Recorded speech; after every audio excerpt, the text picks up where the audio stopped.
যেটা হচ্ছে যে বাচ্চারা তোমরা সামনে বসেছো, অল আর গুড। তো আমরা যখন করব, অনুষ্ঠান যখন চলবে তখন আমরা চেষ্টা করব সবার সময় বসে সবার অনুষ্ঠানটা দেখতে, কেমন? আর একটা অনুষ্ঠানের মধ্যে আমরা উঠবো না। অনেকগুলো অনুষ্ঠান আছে, হয়তো মাঝে মাঝে আমাদের উঠতে হবে, ওয়াটার ব্রেক, বাথরুম ব্রেক লাগতেই পারে। তো আমরা চেষ্টা করব যে দুটো ইভেন্টের মাঝে উঠতে, ঠিক আছে? সেটা আমরা সবসময় করি। আর আরেকটা হচ্ছে যে আমরা সবার অনুষ্ঠানটা আজকে বসে দেখবো ভালো করে, শুধু নিজেরটা নয় বা আগে পরেরটা নয়, শুধু সবগুলো অনুষ্ঠান আমরা দেখবো, ঠিক আছে? এটা একটা আমরা মানে চেষ্টা করবো যে সব সময় করতে, শুধু আজকের জন্য নয়। আমরা যেখানে যত অনুষ্ঠান আমরা দেখবো এরপরে আমাদের ব্যায়ামের অনুষ্ঠান আমরা দেখি বা আমরা অন্য জায়গাতে অনুষ্ঠান দেখি, এটা কিন্তু তোমাদের কাছে একটা শেখার জিনিস, কেমন? তো এইটুকু বলে আমি অনুষ্ঠান শুরু করতে চলেছি। প্রথমেই হ্যাঁ, আর মোবাইল অফ করে রেখো, বা অফ করে রাখুন আপনারা। আর ঠিক আছে, এরপরে আমরা তাহলে শুরু করি অনুষ্ঠান। প্রথমেই ডাকবো সন্দীপকে। সন্দীপ আমাদের স্পেশাল গেস্ট আজকে। আপনারা ওকে সবাই চেনেন, তোমরা সবাই সন্দীপ আঙ্কেলকে চেনো। তো কিছু রবীন্দ্রনাথের জীবন নিয়ে আমরা তো এখানে স্মরণ করছি তাকে, তার নিয়ে বিভিন্ন রকম জিনিস আমরা গান করছি, কবিতা বলছি, বিভিন্ন জিনিস আমরা করব। তো রবীন্দ্রনাথের ছোটবেলার কিছু গল্প সন্দীপ আঙ্কেল তোমাদের বলবে, কেমন? সেটা দিয়ে আমরা অনুষ্ঠান শুরু করি। আছে সন্দীপ? আচ্ছা, বসি তাহলে এখানে। হ্যালো। আচ্ছা, আমি মাইক ছাড়াই বলি, ঠিক আছে? শোনা যাচ্ছে সবাই? কেমন লাগছে তোমাদের এখানে? আচ্ছা, আমরা এখানে কেন এসেছি বলো তো? জন্মদিন আজকে, আজকে নয়। রবীন্দ্রনাথের জন্মদিন কবে? হ্যাঁ, মে 7। আর বাংলায় আমরা রবীন্দ্রনাথ ঠাকুরের জন্মদিনকে কি বলি? 25শে বৈশাখ। বৈশাখ মাসের 25 তারিখ। আর বৈশাখ হচ্ছে বাংলার প্রথম, আমরা যেমন পয়লা বৈশাখ হয়, 25 তারিখে রবীন্দ্রনাথ ঠাকুরের জন্ম। তো রবীন্দ্রনাথ কেন এত বিখ্যাত বলতো? কি করেছিলেন রবীন্দ্রনাথ? তাই জন্য আমরা রবীন্দ্রনাথের ছবি দিয়ে এত সুন্দর করে সাজিয়ে সবাইকে এক জায়গায় হয়েছি। রবীন্দ্রনাথ কেন এত বিখ্যাত ছিলেন বলতে পারো তোমরা? কবিতা লিখেছিলেন, আর কি করেছিলেন? খুব ভালো প্লে রাইট করতো, অনেক কিছু। নাচ হয়তো নিজে করতো না, কিন্তু গানও গাইতে ডান্সের কোরিওগ্রাফ করতো। হ্যাঁ, বলো তুমি। He composed many. He composed many songs. Some of them used in music dramas. He also wrote stories. Right. আর এই যে এত কিছু করেছিল, এর জন্য তাকে কি অনার দেওয়া হয়েছিল? He was a Nobel laureate. হ্যাঁ, নোবেল লরিয়েট। তার মানে এত He also was supposed to get a knighthood, but he rejected it because it was from the British. Very good. তার মানে রবীন্দ্রনাথ এত বড় ছিলেন, সারা লাইফ ধরে এত কিছু অ্যাচিভ করেছেন, and also he was honoured because of that, তাই তো? তো রবীন্দ্রনাথ ঠাকুর যেরকম যখন ছোট ছিলেন, তারপরে পরে বড় হলেন, উনি একটা বই ওনার নিজের জীবন কথা নিয়ে লিখেছেন আর কি, kind of autobiography for his, যখন ছোট ছিলেন সেই সময়।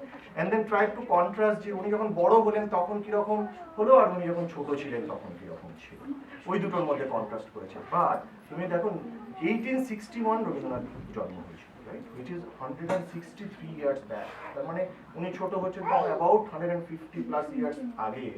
তখন ওখানে সবকিছু একটু অন্যরকম ছিল। রবীন্দ্রনাথ যখন ছোট ছিলেন, ওনার কিন্তু অনেক কিছু আবার আমাদের সব, আমরা যেরকম এখন বড় হচ্ছি, ছোট বাচ্চারা তোমাদের মতনই ছিল। যেমন ধরো, তোমরা কে ভূত ভয় পাও?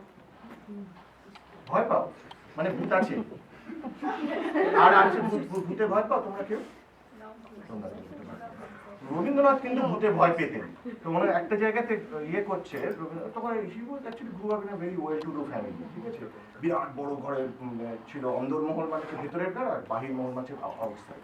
ওই দুটোর মধ্যে যে যাওয়ার জায়গাটা ছিল না, তো সেইখানে যে রাস্তাটা, সেই রাস্তাটা খুব সরু ছিল আর একটু ভয় লাগতো।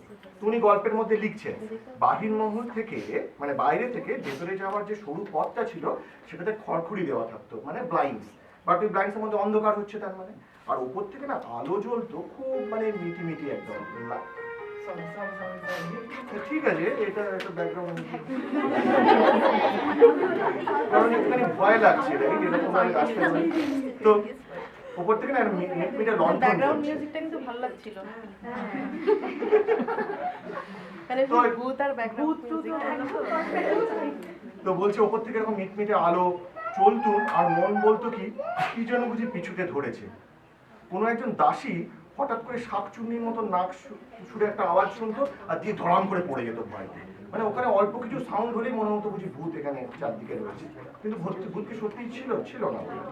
না, বাড়ির পশ্চিম দিকের কোণে ঘন পাতাওয়ালা বাদাম গাছ, একটা বড় ট্রি, তার ডালে একটা পা আর আরেকটা পা হচ্ছে একটা 3 তলা বাড়ির ছাদের ওপর, সো বিগ। একজন এরকম থাকতো বলে সবাই ভাবতো যে ওই রকম ধরনের একটা ব্রহ্মদৈত্য ওখানে রয়েছে, এন্ড এভরিওয়ান বিলিভড ইট। কেউ যদি বলতো যে হ্যাঁ এরকম আছে, কেউ কিন্তু বলতো না যে না ঠিক নেই। তুমি একটু ব্রহ্মদৈত্য মানেটা একটু বলে দাও, নাহলে ব্রহ্মদৈত্য বুঝবে না কি জিনিসটা। বিগ একটা পোস্ট একটা হোয়াইট কাপড় পরে। কাপড় পরা একটা বড় post, right? তো এইরকম যখন এই গল্পটা যখন রবীন্দ্রনাথ তো এটা বিশ্বাস করছেন যে এরকম রয়েছে, তো ওনার যে বড় দাদা তার বন্ধুর কাছে গিয়ে গল্প করছে আমার এরকম আমি দেখেছি ghost, he didn't believe because he grew up and then later understood যে এরকম বলে কোনো জিনিস নেই। কিন্তু বাড়িতে যাদের কাছে থাকতো তারা কিন্তু বিলিভ করতো না এরকম ধরনের রয়েছে। তো পরে এই যে জায়গাটা, এই জায়গাটা অনেক ভালো করে সমস্ত গাছ টাছ কেটে অনেক আলো টালো যখন হয়ে গেল, তখন কিন্তু আর বাচ্চারা ভূতের ভয় পেত না। তার মানে ভয়টা কেন হলো?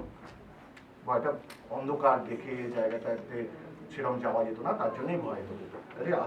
সত্যিকারে কিন্তু ভূত নেই, বাট যদি ভূত কেউ ভাবো তাহলে কিন্তু he or she has lot of imagination, so which is good. আর যদি না জানো then you are mature, both are good. I think both are good.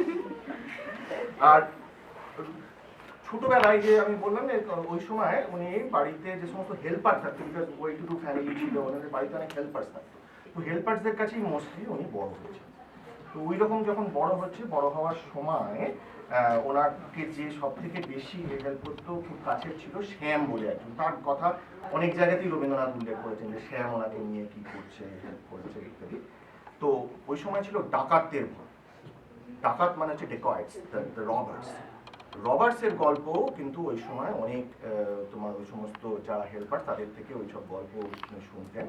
তোমরা হয়তো অনেকে তো বীরপুরুষ কবিতা শুনেছো, তাতে এরকম রবীন্দ্রনাথ গল্পে লিখছেন এরকম বিরাট বড় চেহারা, মাথায় ঝাঁকড়া চুল, এরকম নিয়ে আসছে, তাদের হাতে লাঠি, হাড়ে রেডে করে চলে আসছে, এরকম ডাকাতদের গল্প রবীন্দ্রনাথ ছোটবেলা অনেক শুনতেন। তোমরা যেরকম ছোট ছোট গল্প শোনো, এই সমস্ত গল্প শুনে কি হতো, মনের মধ্যে ইমাজিনেশন হতো, মনে মনে ভাবতেন যে আচ্ছা এই এত কিছু দেখছি, তার মানে এগুলোকে নিয়ে আমি অন্য অনেক কিছু মনের মধ্যে ভাবনা হতো, ইমাজিনারি অনেক কিছু চিন্তা ভাবনা আসতো।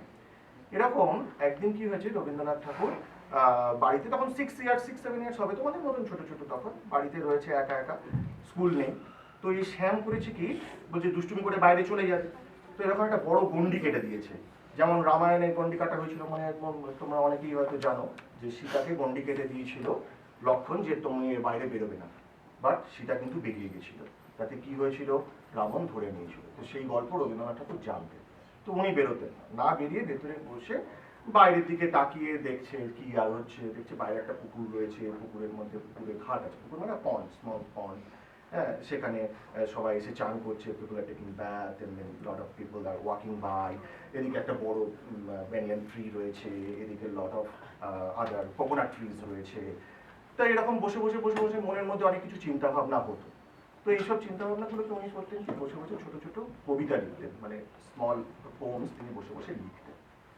তো এরকম একটা কবিতা উনি এরকম ছোট বয়স থেকে 5-6, তোমরা যেরকম লেখো, তোমরা সন্নিকাটে অনেকে লিখেছো, তাই তো? So Rabindranath was also like he started writing at a very young age. আর মনের মধ্যে যা গল্প শুনতো সেগুলো মনের মধ্যে হতো, সেগুলোকে নিয়ে ইমাজিন করে করে সুন্দর কবিতা লিখতো। এই কবিতা লেখার সব খবর কিন্তু ওখানে তোমার স্কুলেও সবাই জেনে গেছে। তো স্কুলে এবার যখন রবীন্দ্রনাথ গেছে তখন বলেছে তুমি কবিতা লিখতে পারো? বলছে হ্যাঁ। তো রবীন্দ্রনাথকে বলেছে আমি তোমাকে না 2টো লাইন লিখে দিচ্ছি। তো টিচার 2টো লাইন লিখে দিয়েছে, দিয়ে বলেছে তুমি এই 2টো লাইন নিয়ে যাও, দিয়ে আবার তুমি যখন আসবে পরের দিন কিন্তু ওটার সঙ্গে মিলিয়ে আরো 2টো লাইন লিখে আনতে হবে। তো টিচার লিখে দিল, রবি করে জ্বালাতন আছিল সবাই, বরসা ভরসা দিল আর ভয় নাই। তো রবীন্দ্র মানে কবিতার মানে হচ্ছে যে মানে রবি মানে রবীন্দ্রনাথ ঠাকুর, রবি তো জ্বালাতন করছে আর বাকি সবাইও ছিল, আর ওই সময় বাইরে বর্ষা পড়ছে, এরকম একটা কবিতা লিখেছে। আর ছন্দ মিলিয়েছে দেখো, যে সবাই আছে লাস্টে আর ভয় নাই বলছে। রবীন্দ্রনাথ বাড়িয়েছে পরের দিন 7 বছর বয়সে লিখে নিয়ে গেছে। হ্যাঁ হ্যাঁ